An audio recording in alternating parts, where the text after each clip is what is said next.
70-এর দশকে এসে আমি জামাতের রুকন হয়েছি। তালেবান আপনারা ক্ষমতা আসার পর চার দলীয় ঐক্যজোট ক্ষমতা আসার পর বাংলাদেশকে মোটামুটি তালেবান রাষ্ট্র বলা হয়। এর আগে এ ধরনের অভিযোগ বাংলাদেশের বিরুদ্ধে বা বাংলাদেশের নামে কখনো ছিল না। এটি একটি রাজনৈতিক ষড়যন্ত্র বলেই আমরা মনে করি। আমাদের দেশে বিদেশের অনেক রাষ্ট্রপ্রধান প্রধানমন্ত্রীরা আমাদের সফর করেছেন, তাদের দেশে অনেক সমস্যা আছে, কিন্তু তারা কখনোই তাদের নিজের দেশের সমস্যার কথা আমাদের দেশের সরকারের কাছে জনগণের কাছে বলেনি। বিরোধী দলের নেত্রী এবং ডাকসেটের নেত্রী, অত্যন্ত যোগ্যতা সম্পন্ন নেত্রী, বিশেষ করে মরহুম শেখ মুজিবুর রহমান সাহেবের সন্তান হিসেবে পরিচিত, তার একটা ইমেজ রয়েছে। দেশে তালেবান আছে এবং সংখ্যালঘুরা নির্যাতিত হচ্ছে, এই কথা উনি দেশে বিদেশে সমানে ছড়িয়েছেন। কিন্তু আপনি যদি আমি আপনাকে একটু থামিয়ে দিচ্ছি, আপনি বলবেন শুধুমাত্র উনি ছড়ান নাই, আপনি যদি এখানকার পেপার গুলো দেখেন, এখানকার গার্ডিয়ান থেকে আরম্ভ করে বেশ কিছু এরকম ওয়ার্ল্ড রিকগনাইজড জার্নাল দেখেন, আপনি দেখবেন আমাদের দেশের সংখ্যালঘুরা যে নির্যাতিত হচ্ছে তার উপর বিভিন্ন রকম আর্টিকেল প্রায় এসে লেখা আসছে। আপনি এটাকে অস্বীকার করবেন? আমি অস্বীকার তো করবোই। কেন করবেন? করবে এই কারণে, যেহেতু আমি বাংলাদেশের সেখানে আমি থাকি। গার্ডিয়ানে যদি কখন কোনো নিউজ আসে বা এরকম কিছু জার্নাল আছে, যখন আসে তখন আমরা তার গ্রহণযোগ্যতাটা হয়তো একটু বেশি ধরি। হ্যাঁ, ধরা যেতে পারে, কিন্তু আমি বলতে চাইবো যে গার্ডিয়ান হোক, টাইমস হোক বা ফার ইস্টার্ন ইকোনমিক রিভিউ হোক, যে সমস্ত বড় বড় নাম করা পত্রিকা পৃথিবীতে আছে, সরি, এই পত্রিকাগুলি কারা পরিচালনা করেন, এর পলিসি কি, তারা কি মুসলমানদের পক্ষে কোনো কথা বলবে? আমাদের মিছিলে এটাও স্লোগান হয় যে আমেরিকান সাম্রাজ্যবাদ নিপাত যাক, ধ্বংস হোক। অতীতের সরকার যারা এর আগে ছিল তারা ইসলামকে সাপ্রেস করার জন্য চেষ্টা করেছে, আলেম ওলামাদেরকে গ্রেফতার করেছে। আওয়ামী লীগ এটা কেন করবে আপনার কেন মনে হয়? মানে আওয়ামী লীগ কেন ইসলামের বিপক্ষে যাবে? কারণ আওয়ামী লীগের অধিকাংশ নেতৃবৃন্দ মুসলমান। যদি সেটাই হয়ে থাকে, যদি সেই কারণে হয়ে থাকে, আওয়ামী লীগ কেন করবে? আওয়ামী লীগের লাভটা কি? আওয়ামী লীগের ভোট দরকার বাংলাদেশি মুসলমানদের। আওয়ামী লীগের কাছে বাংলাদেশি মুসলমানদের সকলের ভোট প্রয়োজন হতো যদি তাদের একটা ফিক্সড ডিপোজিট না থাকতো। তাদের একটা ফিক্সড ডিপোজিট আছে, সেটা হলো মাইনরিটি ভোটগুলি অলমোস্ট তারাই পেয়ে থাকেন। কেন আপনি মাত্র বললেন আপনার মিটিং এ হিন্দুরা আসেন, নন মুসলমানরা? আমি সেজন্য আমি অলমোস্ট শব্দ ব্যবহার করি। জি অবশ্যই। কেন আওয়ামী লীগ, তার মানে কি আওয়ামী লীগ কি তাদের সুযোগ সুবিধা বেশি দেন যেটা আপনারা দেন না? আপনারা তো সাপ্রেস করেন। না, সেটা নয়। আমি আল্লাহকে বিশ্বাস করি, আল্লাহ বিশ্বাস করি, ইসলাম ধর্মকে বিশ্বাস করি। আমি যিনি নন মুসলিম তাকে অস্বীকার করবো, তাকে অবিশ্বাস করবো, তাকে যে আওয়ামী লীগ সবসময় সংখ্যালঘুদের ভোট পায়, এই ব্যাপারটা আমরা ক্লিয়ার না, যেখানে আপনারা পান না বা বিএনপি পায় না। এটা খুব দুঃখজনক না? কেন আপনারা ইসলামকে আমরা শ্রেষ্ঠ ধর্ম বলছি, আপনি মানবাধিকার আইনের প্রতি পূর্ণ আপনার আস্থা রয়েছে, আপনার মিটিং মিছিলে সংখ্যালঘুরা আসছেন, সেখানে কেন আওয়ামী লীগ কেন ভোট পাবে? না, আওয়ামী লীগ তাদেরকে, যেহেতু সে সেকুলারিজম করে, সে ধর্মনিরপেক্ষ তার কথা বলে, এবং আওয়ামী লীগ একটা বিশেষ দেশের প্রতি আকৃষ্ট, আর ওই সংখ্যালঘুরাও একটা বিশেষ দেশের প্রতি আকৃষ্ট। সেই জন্য মিলটা হচ্ছে না, এটা মিলটা তাদের সেই সাংঘাতিক। আর যদি ভারত ঘেঁষা প্রো ইন্ডিয়ান অথবা ভারতের দালাল যদি বলা হয়, আপনি আমার কাছে প্রমাণ চান, আমি প্রমাণ দিই।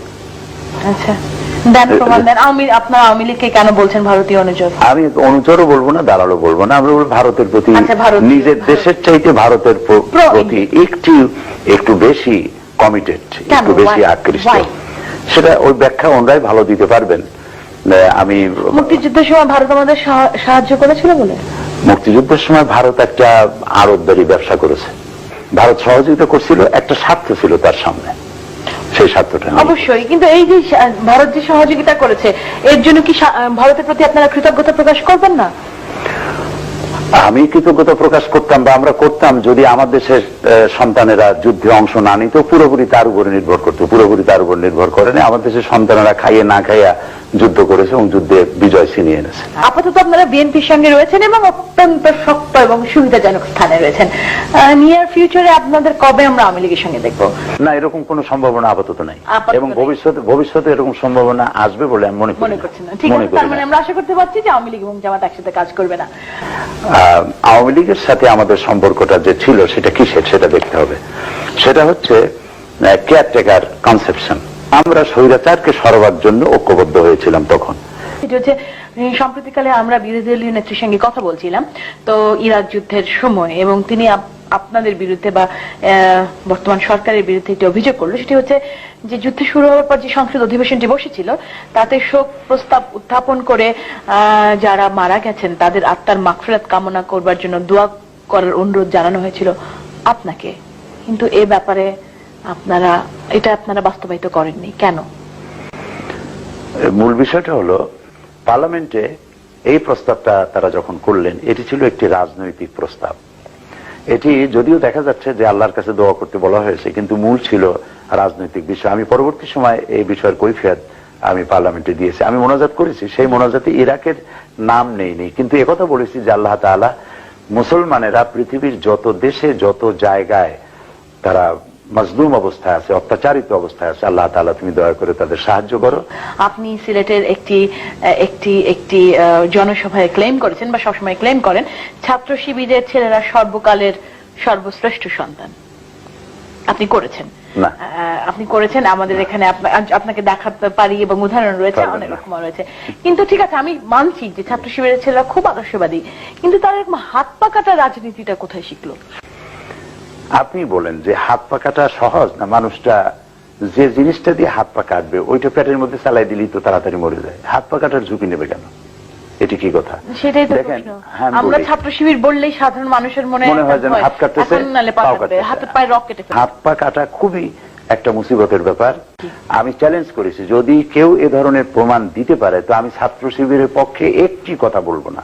ঘটনা রয়েছে ভুরি ভুরি, হাজার হাজার, হতে পারে নিজেরা নিজেদের হাত কেটে শিবিরে, হতে পারে নিজেরা নিজেদের হাত পা কেটে শিবিরের মাথায় চালাই দিল, হতে পারে। তো শান্তির ধর্ম, শান্তির ধর্ম, কিন্তু কোরআন শরীফে আল্লাহ তাআলা বলে দিয়েছেন যে হাতের বদলে হাত, পায়ের বদলে পা, চোখের বদলে চোখ, জানের বদলে জান, আর যদি ক্ষমা করে দাও ক্ষমা করে দিতেই পারো। আল্লাহ তাআলা অধিকার দিয়েছে, কেউ যদি তোমাকে ঘরের থেকে বের করে দেয় তুমি তাকে ঘর থেকে বের করে দাও। তোমার হাত কাটলে তার হাত কাটো, তোমার পা কাটলে তার পাও কাটো, তোমার জান নিলে তারও জান নাও, এর অধিকার আছে। তো মানে আপনারা একজন নারীর নেতৃত্বাধীন সরকারের অধীনে রয়েছেন, নারী নেতৃত্ব সম্পর্কে এগুলো বলে আবার নারী নেতৃত্বে কাজ করাটাকে কিভাবে দেখছেন? আমরা নারী নেতৃত্ব হারাম এ কথাটি বলিনি, আমরা বলেছি নারী নেতৃত্বের দৃষ্টান্ত কোরআন হাদিসে নাই। নারী নেতৃত্বের ব্যাপারে আমরা হারাম বলিনি, এটি হলো মূল কথা। আর নারী নেতৃত্ব বর্তমানে যেটা প্রতিষ্ঠিত হয়েছে এটার জন্য তো জামাত ইসলামীকে দায়ী করা যাবে না, যেহেতু জনগণ ভোট দিয়েছে। জনগণ ভোট দিয়েছে এমন দুইটি দলকে বেশি যে দুটি দলের প্রধান নারী, জনগণ ভোট দিয়েছে। আর আপনারা সেটা মেনে নিলেন? মেনে নিলাম মানে আমরাও গিয়েছি, পার্লামেন্টে গেছি, তারাও পার্লামেন্টে আসছে। দলীয় ঐক্য জোট গঠন করেছেন যে দলের প্রধান হচ্ছেন একজন নারী। আমরা তো এটাকে হারাম বলিনি, ইসলাম তো এটাকে হারাম বলেনি। নারী নেতৃত্ব হারাম এ কথা ইসলাম বলেনি। তাহলে কি বলেছেন? জি, নারী নেতৃত্ব সম্পর্কে আপনাদের কি অভিমত? আমরা এর পক্ষে কোনো ফজিলত বয়ান করিনি।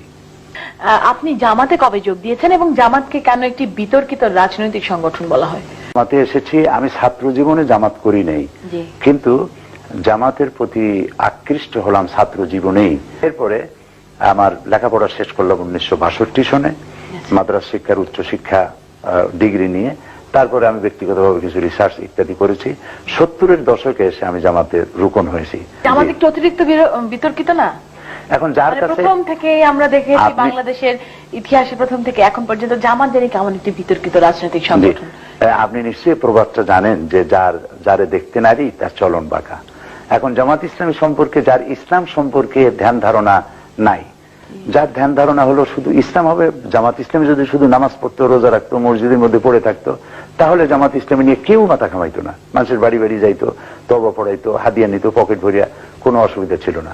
কিন্তু তারা দেখতেছে, যারা আমাদের বিরোধিতা করে, তারা দেখতেছে যে জামাত ইসলামী তো আমাদের গরম ভাতের মধ্যে হাত বসাইছে।